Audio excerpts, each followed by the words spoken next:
సంపదను సృష్టించే సామర్థ్యం కలిగిన ఏకైక ముఖ్యమంత్రి నారా చంద్రబాబు నాయుడుని తెలుగుదేశం పార్టీ అధికారంలోకి వచ్చిన 2 నెలల కాలంలోనే ఇచ్చిన హామీలు తూచా తప్పకుండా అమలు చేసి చూపించిన ముఖ్యమంత్రి నారా చంద్రబాబు నాయుడుని జిల్లా మాజీ జెడ్పీ చైర్మన్ తెలుగుదేశం పార్టీ రాష్ట్ర కార్యనిర్వాహక కార్యదర్శి చెంచల బాబు యాదవ్ అన్నారు.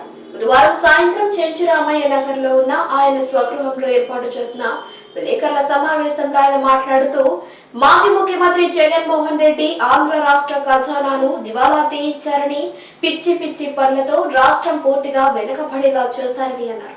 తెలుగుదేశం పార్టీ అధికారం చేపట్టి 2 మాసాలు కూడా పూర్తి కాకముందే ఆ రోజు ఎన్నికల్లో మా తెలుగుదేశం పార్టీ జాతీయ అధ్యక్షులు ఈనాటి ముఖ్యమంత్రి వర్యులు శ్రీ నారా చంద్రబాబు నాయుడు గారు ఎన్నికల్లో ఏ వాగ్దానం చేశారో 2 నెలల లోపలే అమలు చేసినటువంటి ఘనత మా ముఖ్యమంత్రి వర్యులు నారా చంద్రబాబు నాయుడు గారికి దక్కుతుందని చెప్పి తెలియజేసుకుంటున్నాం.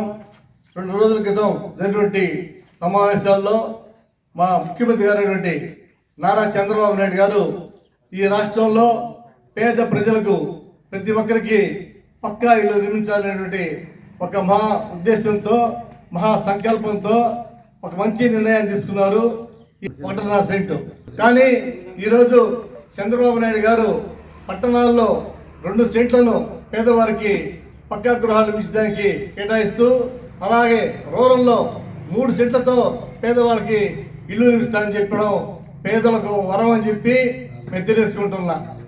ఈరోజు అలాగే గతంలో జగన్మోహన్ రెడ్డి ప్రభుత్వం 1,80,000 రూపాయలు పేదల ఇళ్ల నిర్మాణానికి మేము ఇస్తామని చెప్పి ప్రకటిస్తే ఈరోజు మా ముఖ్యమంత్రి వర్యులు చంద్రబాబు నాయుడు గారు 4 లక్షల రూపాయలతో పక్కా ఇళ్ళు నిర్మిస్తామని చెప్పడం కూడా చాలా మంచి సంకల్పం.